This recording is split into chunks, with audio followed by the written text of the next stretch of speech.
Bonjour à tout le monde. Je suis heureux de vous adresser ce message avant les festivités de fin d'année en vous fournissant un résumé de certains sujets discutés et des décisions prises lors de notre réunion du conseil d'administration du 8 décembre 2023.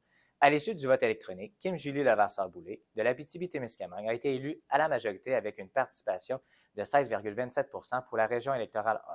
Pour la région électorale 2, Élise Mathieu-Jacques a été reconduite pour un quatrième mandat et une élection complémentaire a également été remportée par Lynn Lemelin le 8 décembre 2023 à la suite du vote des membres du conseil d'administration.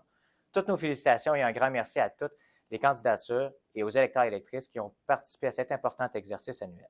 Nous avons procédé à nos élections annuelles au sein du conseil d'administration. Élise Jobin a été reconduite en tant que vice-présidente et Marie-Ève Lacroix en tant que trésorière pour l'année 2024. Les détails sur les membres de nos comités seront bientôt disponibles sur le site web ooq.org. Après les deux consultations auprès de nos membres et en tenant compte de nos récents états financiers, le conseil d'administration a approuvé une augmentation de 5,9 du montant de la cotisation annuelle pour l'année financière 2024-2025, soit une augmentation de 40 pour l'inscription au tableau des membres. D'autres démarches seront effectuées pour limiter les prochaines hausses du montant de la cotisation annuelle en cohérence avec notre planification stratégique.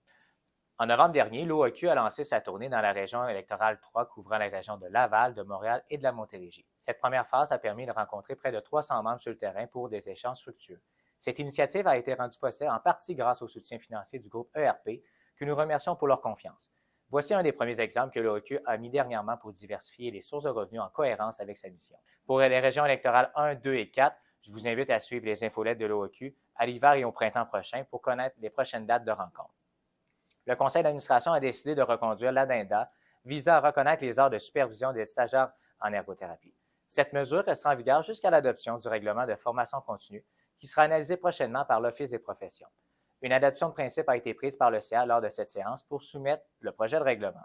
Sur la formation continue à ce dernier, des modifications majeures seront partagées dans les prochains mois sur les modalités et les exigences en ce qui concerne la reddition de compte de la formation suivie par les membres de la profession, telles que des modifications à l'utilisation du portfolio.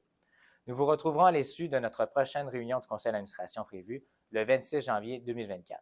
D'ici là, je vous souhaite d'excellentes fêtes, beaucoup de plaisir et du temps de qualité en compagnie de vos proches.